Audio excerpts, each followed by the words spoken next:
Everyone, and welcome back to another video. Today I'm going to show you how you can add multiple accounts on Instagram. It's pretty easy and I'm going to show you how you can do it.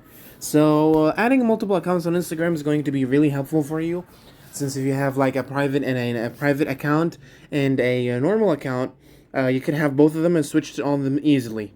So how we can do it. So first of all, we're going to launch Instagram. Now, from Instagram, we're going to click on your profile icon on the bottom right corner. From your profile icon, as you can see, you're now on your profile. You're going to click on the on your username up here, okay? And once you click on it, as you can see over here, you're going to find something called Add Account. Now, once you click on Add Account, you can now create your new account or log into an existing account, okay? Now, let's say I want to log into my existing account. Let's say I want to log into this one, okay?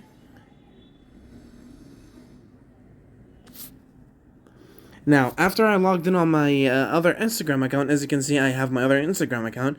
You can basically switch between both of them like this, or by just double tapping your profile icon on the bottom right corner like this. As you can see, I switched to my main account.